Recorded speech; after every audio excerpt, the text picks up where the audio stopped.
The Browning M2HB, probably the finest example of an HMG ever to have been designed. In my opinion, this is the crown jewel of all of the designs made by John Moses Browning. Some people would argue that that distinction would be given to the 1911, some would say the BAR, and others who like to wear orange camouflage will tell you that's the Auto 5. However, in my opinion, the M2 crushes all of those for the simple sheer fact that this thing has been in constant service since it was originally adopted about 100 years ago. And unlike many other designs that are aging, this thing has basically no replacements coming soon on the horizon. So I think by that definition, this thing here is as close to perfection as you will ever get. However, I wonder if there's a way we can improve upon perfection.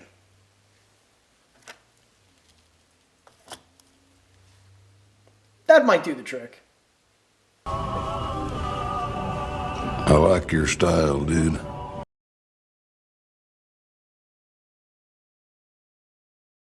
Hey everyone, this is John from EastCoastArmory.com, and I'm here today with a new product announcement video for this 1/6 scale Twin M2HB MG mount. This set here is a new 3D printed kit from EastCoastArmory.com. This set, along with the other 50 cal Cradle sets that I've touched upon in earlier videos, are available through the link listed below. The link can also be found in the video description. This example that we have here is built for my own personal collection and is not for sale and or purchase. However, like I often mention in these videos, I frequently take on commission build projects from models ranging between 1/35 scale and 1/6 scale. For availability and pricing information, that information would be best by contacting me through the email address listed below, which is info@eastcoastarmory.com. Jumping back to the Cradle set, like I mentioned earlier, the entire unit is comprised of 3D printed components.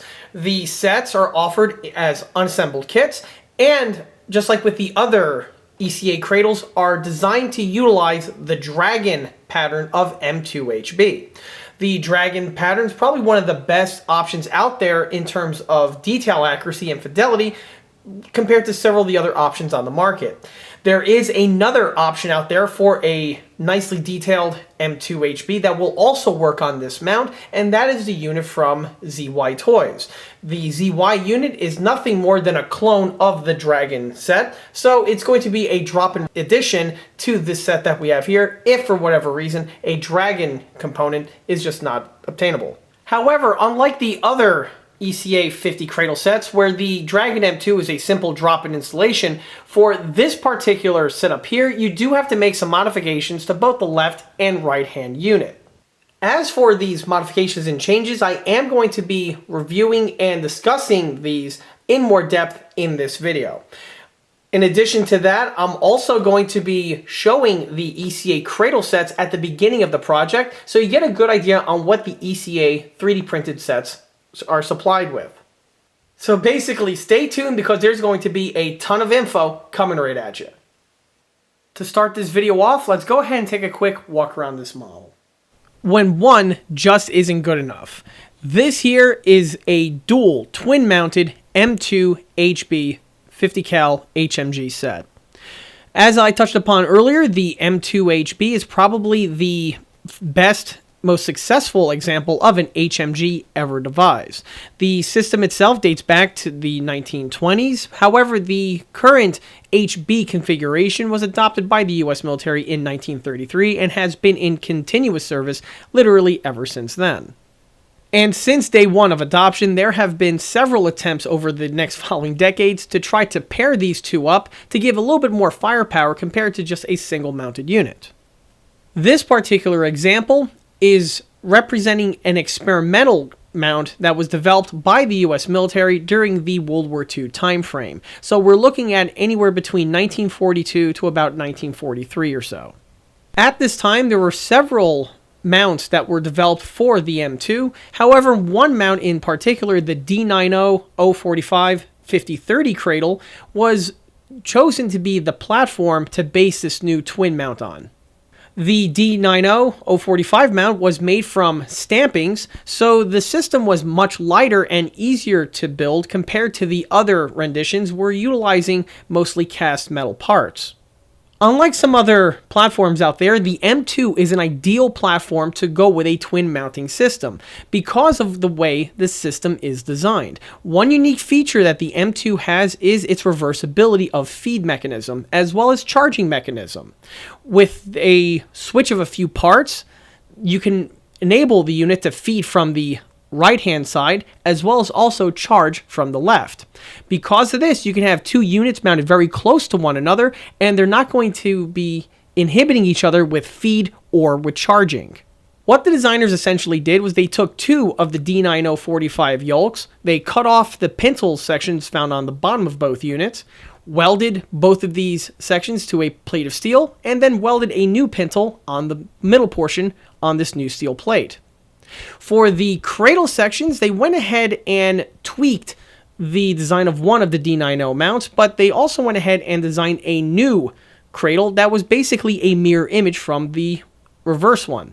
Because the D90 is made from steel stampings, this was a relatively easy procedure to undertake. This was done so that the unit can fit both M2s side by side and have the unit on the right-hand side feed from the right-hand corner, while the unit on the left-hand side had the appropriate cutouts found on the cradle for the unit to be able to be charged. Although the concept of strapping two M2s together seems to be relatively easy, there are some design hurdles that need to be overcome. You see, with the way the M2 is designed and also with the caliber that the unit is chambered in, there is significant forces on recoil that are absorbed by the mount. When the unit is single, it's not a problem. However, if you have two units strapped side by side, the amount of recoil caused by the unit's firing can potentially cause a malfunction with one or both of the units. In order to solve this problem, the designers went ahead and revisited the way the unit straps into the cradle. On a normal cradle mount, there's just a simple hole found in the side of the cradle and a steel pin goes into the cradle, goes through the receiver, and it pins the thing in place. However, on this particular example here, instead of it just being a simple hole drilled into the cradle, there is a large brass bushing that is found in this location. The idea is that the brass bushing is made from a softer metal compared to the steel, and because of this, it will be able to absorb the recoil forces of the M2 when it's cycling. By doing this, it's going to mitigate the amount of vibrations on the cradle as a whole. In total, there are 8 of these brass bushings that are present on this cradle. I'm not sure how many of these units were actually produced, but at least one sample was tested at APG. Unfortunately, after some test firing, it was deemed that even with those brass bushings, the amount of recoil found on those two M2s cycling were causing malfunctions to both one or two of the units. So the US never pursued this design officially any further. However, there are lots of photographs out there of vehicles from World War II all the way up through Vietnam where you see dual M2s secured in place and much along the same lines as you see on this mount over here.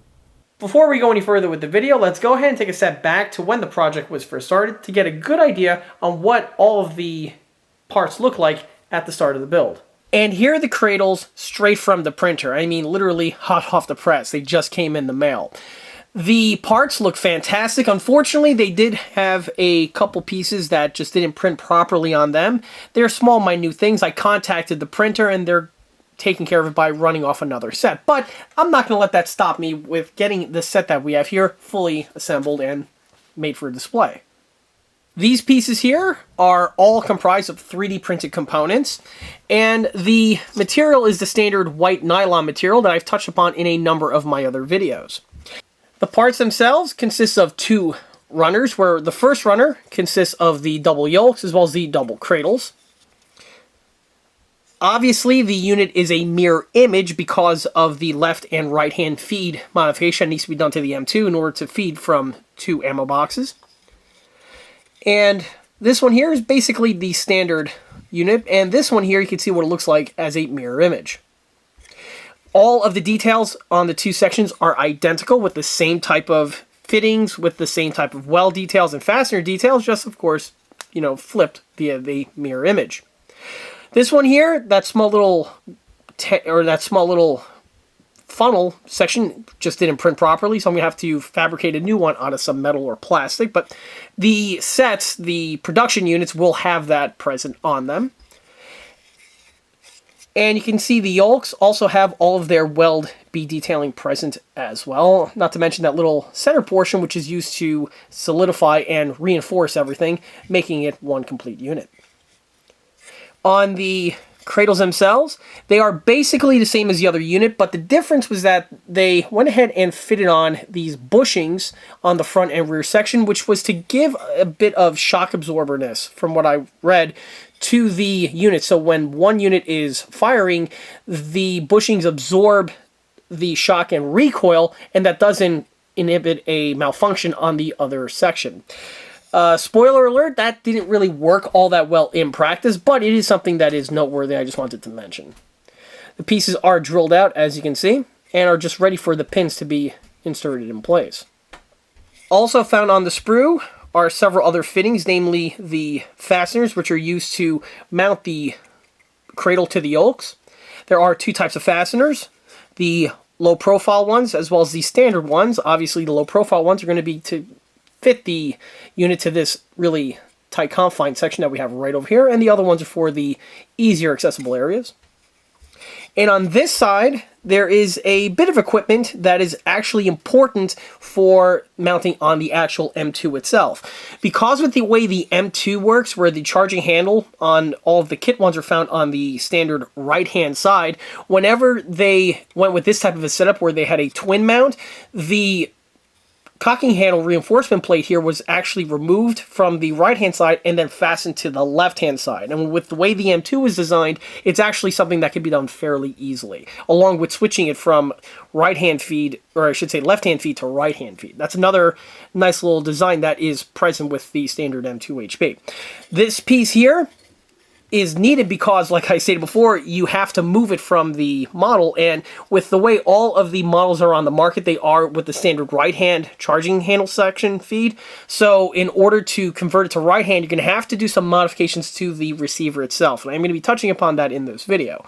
But obviously, you're going to need to replace that detailing, and here's the piece right here. It's just a drop-in installation. It gets fitted to the side of the receiver, which I'll be touching upon as the video progresses.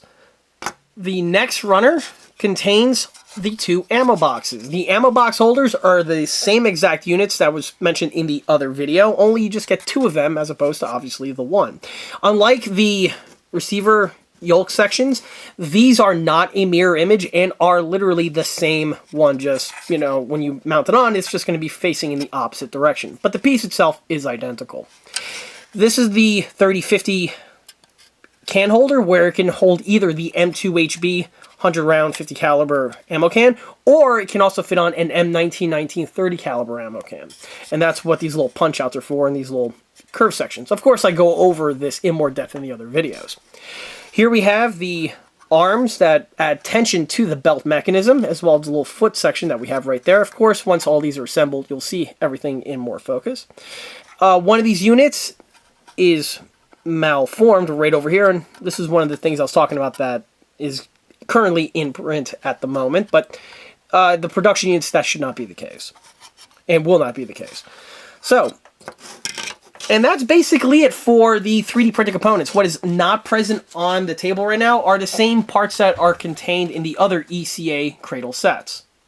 Just like with the other Cradle sets, this set will also contain the components for the pins, the retention chains, as well as also the small bits of floor wire required to use to fabricate the springs, as well as also to keep the chain retained to their appropriate locations. We'll be going over this a little bit more in depth as the video progresses. And here we have the entire setup fully assembled and ready for painting. This would include, of course, the two M2HBs, the double cradle, as well as also the pedestal base.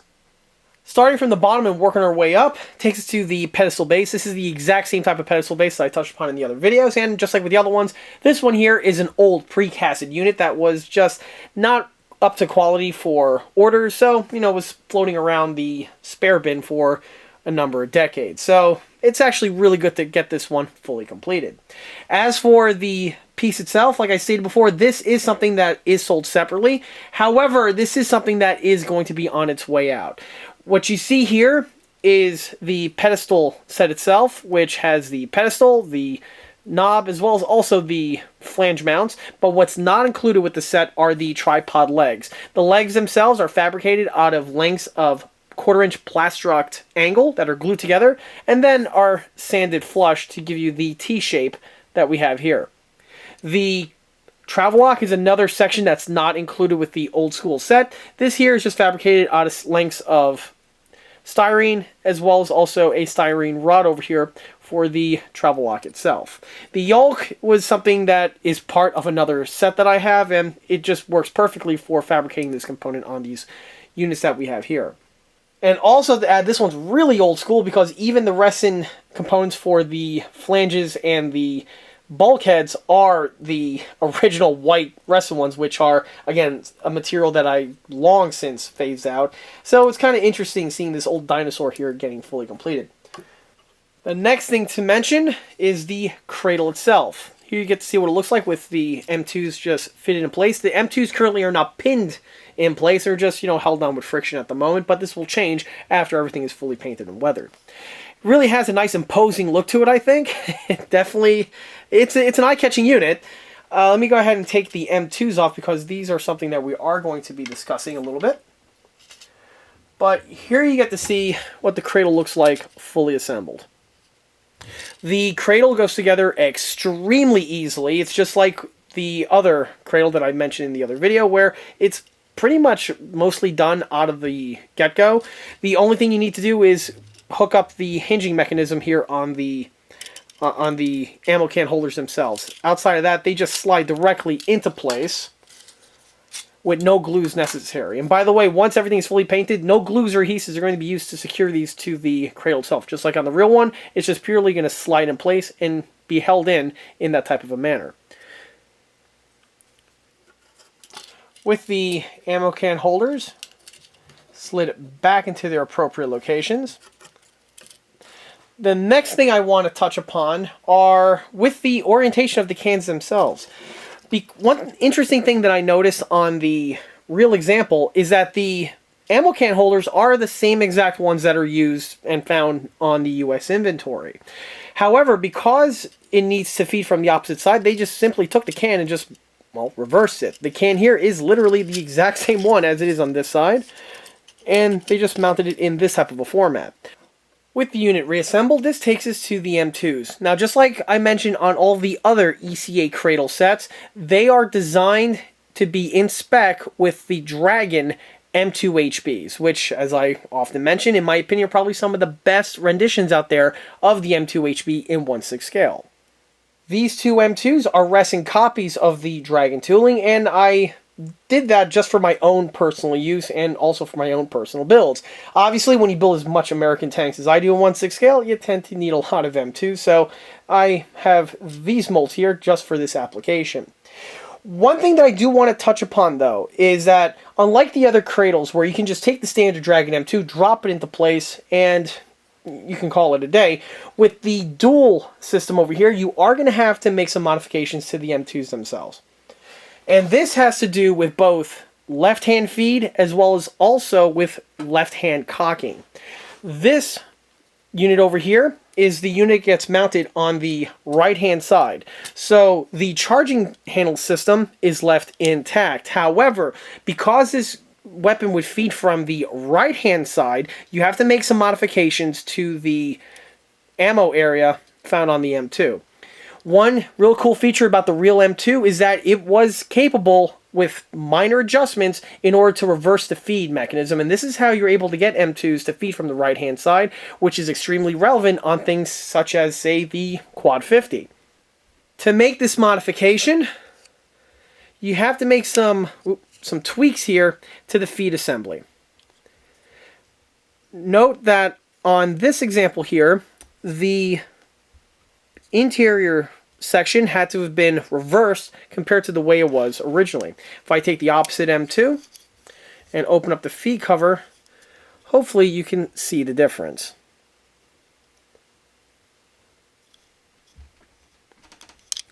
To do this, the original molded-in ones were amputated and new ones were fabricated out of lengths of sheet styrene. Same was also true for the feed paw that we have right over here. The original ones were simply just polished away with a needle file and some sandpaper, and then I was able to clear up the area to add the new fabricated versions. This is something that you don't necessarily have to do, but it's one that really completes the full look of the unit, and it's also one that's going to be important if you want to actually have the unit loaded where you have an ammo belt going on the inside, because with the way the internal mechanism is, you're not going to be able to put the ammo belt in because this unit here is specifically meant to block that from happening, and it's actually kind of meant to funnel the rounds into the center portion here so they can be fed into the chamber with the bolt carrier group, but that's a topic for another video. Outside of the internal changes, that's really all that needs to be done externally to convert this unit for the right-hand feed. What's real interesting, or probably what takes the most amount of revision, is for the left-hand version. The left-hand version still feeds from the left-hand side as it would on a standard M2. However, you'll notice that this one here has been converted to left-hand cocking. As we saw before, the charging handle is found on the right-hand side, normally right over here.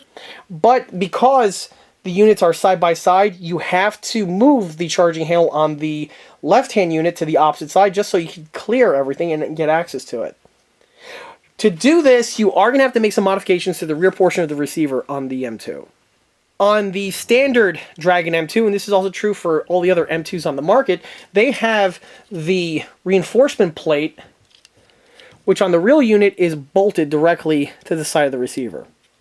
And this acts as a reinforcement section so that when you're charging the weapon, it actually has enough strength over here and prevents stuff from getting warped.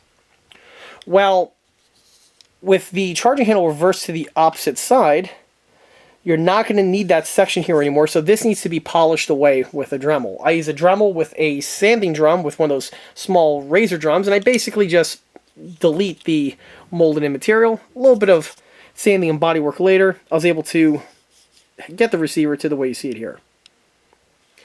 As for the missing detailing, like I touched upon before, this is supplied with the ECA set, and it's meant to just drop directly into place on the side here of the Dragon M2. You do have to make some slight modifications to some of the molding details, namely that little lever over there that's found on the top portion. It descends downward, and so you need to just trim it a little bit in order to fit on the new replacement 3D printed part. But other than that, the piece just drops directly into place, and the charging handle also drops into its appropriate location. In order to drop in the charging handle, you are going to have to carve a small little slot in the side of the bolt carrier group with a Dremel and with a needle file in order just for the piece to plug in appropriately. The charging handle mount itself, yeah, we'll just go with that. That piece is still used, but you have to flip it in order for it to fit on this side of the receiver. Fortunately, the piece doesn't have any real detailing on it, so reversing the part is really easily done. The only thing you have to watch out for is that there is a nut that is molded into the bottom portion of the opposite side, and that's not going to be facing on the inside as opposed to the way you see it on the opposite side that we have right here.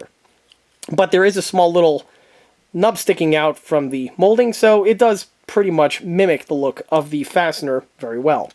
On the handle itself, this too drops into place, but I did have to add a little bit of a little straw over here to give you that standoff, which would have been found on the opposite piece, but again, this would have been found on the opposite side when it gets reversed. The portion that is molded in was buffed away with a file, and then the new piece was added to the correct location for the left-hand charge, again with the use of a coffee straw. Outside of that, the remainder detail is quite standard for the other M2s that I've touched upon in these videos. The peep sights were drilled out. Hopefully that comes out on camera. And here's the setup now fully completed. Just like with the other MG and Cradle videos that are on this channel, I went ahead and incorporated the same weathering and painting techniques in order to bring the model up to the condition that we have here. So let me go ahead and bring the camera in closer so I get to point out and highlight many of these subtle little painting techniques.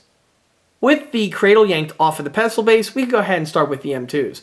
The M2s are painted and weathered with the exact same paints and techniques that I touched upon in the M1919 video, as well as with some of my other M2 videos.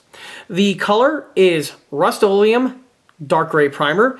This color I've used and mentioned in a number of my other videos for basically the same reasons. The color looks really good, mimicking the parkerization coating, which would be found on the surfaces of these two MGs. But one thing that I do have to stress is that if you're using a injection molded plastic M2, either from Dragon or the ZY Toys one, you don't want to use this paint because this paint can harm the finish on finely molded polystyrene components, which both of those sets have. Because these two examples here are made out of cast resin, obviously that's not going to be an issue. If you are using the plastic counterpart, you don't want to use this paint, and a good substitute would just be regular El Cheapo flat black spray paint from Home Depot or even Lowe's. Walmart too is also a good one to throw in there. That color, it's more of a jet black type coloring. However, once all the weathering gets applied, your look will be very similar to the one that we have here. And since these parkerization colors varied almost every single time, it's not out of ordinary, or will it even be out of place to use that other color outside of the Rust-Oleum one that I have here. For the weathering, I went ahead and used my dry brush technique, which is utilizing silver spray paint and applied via a fan brush, and because it's dry brushed on, the paint will only stick to the edges on the various items, giving you for the worn relief type look that we have here. You'll notice that one of the examples is more worn compared to the opposite counterpart, and this is something that would be more than appropriate, and it wouldn't be out of place at all. Of course, these are just rack grade units that are just mounted to the cradle in order to complete the setup. Outside of being appropriate, this is another way to give your build just a little bit more extra character, as having both units weathered in the exact same format. This is specifically true if you're building something like a B-17 or a PT boat, or even a PBR, where we have dual-mounted 50s, or any type of dual-mounted MG. By having one unit be slightly more worn than the other, this is a way to break up monotony, and it gives, again, a little bit more extra character and uniqueness to your build, as opposed to having the two units look identical to one another. On the topic of character, you'll notice that on these two examples here, I went ahead and applied some markings. This is something that you really can't do in the smaller scales, but with the larger 1/6 scale, it's something you could take great advantage of. On this side of the receiver here, you'll see the red APG, while on the opposite side I have it written in white. And on the reverse side of the receiver, this one here has the abbreviations T&E. Obviously, APG would be Aberdeen Proving Ground, and T&E would be Testing and Evaluation. Some other markings that I applied are commonly seen on these type of systems, which would be on the top cover, and I just painted on some rack numbers. Obviously, these aren't must-haves to add to your build, and you could definitely just have your M2 marking list, but again, it's one of those things to add a little bit more extra flavor to your build, so it may be something to consider to break up the monotony on the vehicles in your motor pool. The last weathering to mention is on the barrel lens. You'll notice that I went ahead and added the powder fouling, and this is done via an airbrush with just some flat black. Of course, the big hat trick of the set was modifying the two M2s, where this one here needed to have left-hand charge, while this one here needed to have right-hand feed. Starting with the left-hand charge version, as I touched upon before, the entire side plate here was replaced with a brand new 3D printed one. Now that the unit is fully painted in weather, you can see how perfectly the piece blends right in. On the reverse side of the receiver, hopefully you can see this with the lighting, but the side is completely smooth, and the bodywork that I had to touch upon before is not noticeable at all. And it looks like the piece is just a standard flat plate of steel. On the right-hand feed unit, the majority, or I should say all of the mods were done internally. So you can see the feedway in comparison with the stock feedway found on the unit on the left. As for the grips, of course, they are painted to look like red Bakelite, which is something that I've commonly done. I was on the fence to either make one with the black Bakelite, but for this example here, I just rolled with them both being with the red. Again, there were a lot of M2s out there that had these in different colors, so you have lots of options available to you, the builder. On the bottom portion here of the cradle, before I go ahead and pluck it back into the pedestal base, you'll notice that it is painted in silver, and this is to replicate the piece being in the white, which, if you've ever seen a real cradle in person, this is generally how they are found. It's really easy to paint, just a simple swipe of silver paint, and you're good to go. After that, the unit just drops directly onto the pedestal base, and we can continue with the remainder of the video. With the cradle remounted on the pedestal base, takes us to the front and rear receiver pins. As I mentioned before, the big feature that this setup had was that the pins were secured in very large brass bushings. These bushings, as I touched upon before, are integrally printed on the ECA set. The only thing that needs to be done by the builder is to simply paint them. This is done with a fine point paintbrush and some gold or brass paint. Of course, you want to paint the bushings found on both sides, on the rear as well as the front. Not to mention the ones found on the inner portions as well. Once applied, they do give the unit a little bit of extra color, which is normally absent on the other MG cradles. But the big caveat again is that these bushings are only found on this version here of the cradle. The other single unit cradles do not have this detailing present, so if you're working on one of those models in any scale, you want to omit this procedure. On the topic of the pins, you notice that the two on the rear have the bent wire handles as well as their retention chains. The materials to fabricate these details are supplied with the ECA set, but the wire handles are not pre-bent, and it's something that has to be done by the builder. In my other M2 cradle video, I actually show how the units are bent with a plier, and you'll see the technique used to make them. For the front locking pins, you'll notice that the system is very different compared to not just the ones on the rear, but even on other cradle mounts. Because of the way the ammo can system is fitted in place, you don't have the space or the provisions for the chain retain system or for even the handles. The pin itself is also very different. Rather than two small pins, for the one here on the front, you'll notice it's one continuous steel rod that connects the two receivers together. This is something that I was able to determine from photographs that I was using for reference of the actual unit. After looking at the photographs, I was able to guesstimate that once the pins are in place, the ammo can holders are secured to the sides, and it really keeps everything from possibly walking out. And for whatever reason, if you want to remove the M2s, you simply take off the ammo can holders, and with a hammer and a punch, you could probably just drive the pin out. Once removed, you can then take off the M2s. While on the topic of the can holders, if you pay attention and look closely, you'll see that the two units are painted differently from one another. This was done to add a little bit more extra flavor to this build.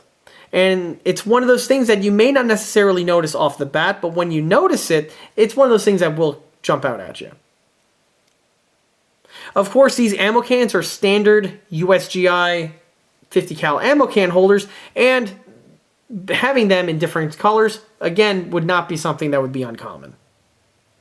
One other thing I want to mention involves the rotation of the part. Note that it fits onto the ECA M31 absolutely perfectly, and it rotates equally as well. The next thing I wanted to mention, and this is not just true for this unit, but for the other ECA cradle sets, is with the tolerances found on the elevation parts.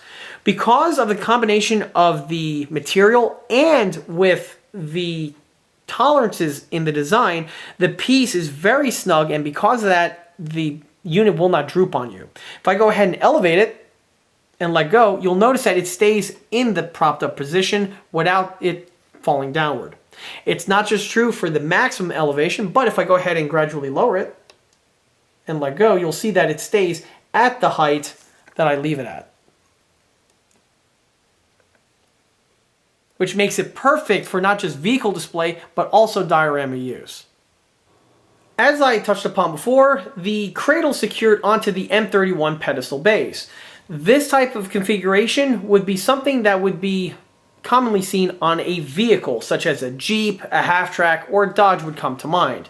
However, like I mentioned in my other new product announcement Cradle videos, this setup here is never going to be secured to a vehicle, and I'm going to keep it in this format primarily for display purposes. But for whatever reason may come along, if I need a foxhole or some kind of an emplacement diorama, this configuration here can easily serve for that role as well. However, if someone is curious on exactly how does this thing look mounted to a vehicle, well, it will look something like this.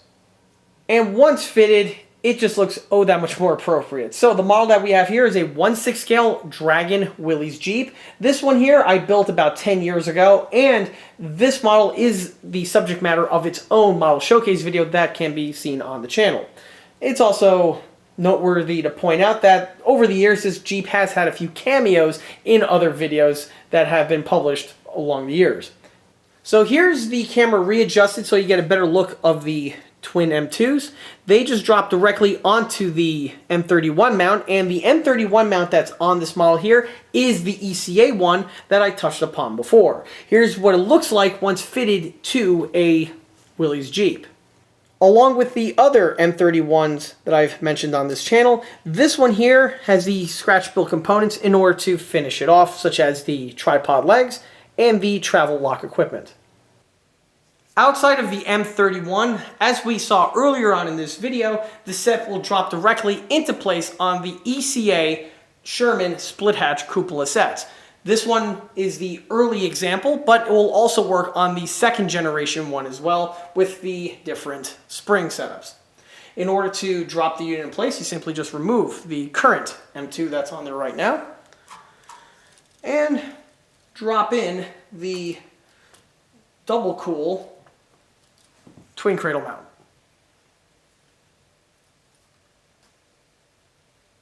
And I might as well take the opportunity to have all of the 3D printed ECA 1/6 scale MG mounts together for a group photo.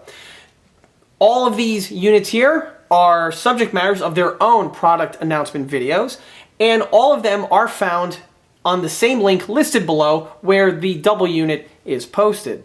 Starting from left to right takes us to the E100 14 3050 mount. Of course, this one here is the experimental twin mount. This one over here is the D90 045 3050 mount. And the one all the way on the corner here with the BAR is the D38 579 mount. Also on display here are the pedestal bases. Here we have both options of the ECA pedestal base that are currently offered on the catalog. These three examples here are utilizing the M31, which I've already mentioned earlier in this video, and the unit on the far end over here is utilizing the M25. Both of these sets are made out of cast resin, and both of course are found on the ECA catalog. As one can clearly see, with these sets over here, you have a multitude of different options available to you in order to equip an M2 or an M1919 to any vehicle in your motor pool. And because there's so many options available, well, you can have no two of your vehicles look alike. In case anyone is wondering, the answer is yes, I am at the moment designing other options for cradle mounts, as well as pedestal bases to add to the ECA lineup. As for when these items will become available or even announced, well, this will all come in due time. But if you do want to keep up to date and in the loop of all this information, I would strongly recommend liking us on Facebook as well as subscribing to the ECA YouTube channel, where it's a good way to keep up to date when new information like this is to be posted. And with that, that wraps up this new product announcement video for the ECA 1/6 scale dual 50 cradle mounting set. As I just stated before, if you are subscribed to the ECA YouTube channel or the ECA Facebook page, this is a fantastic way to keep up to date on the newest posted content, being 1/6 scale new product announcement videos like this one over here, or the other content which would include small scale model showcase videos and large scale project update videos when they get posted. Furthermore, don't forget to swing by eastcoastarmory.com for more 1/6 and 1/16 scale builds and detail components. Thanks again, and I'll be seeing you all again on the next one. Till then.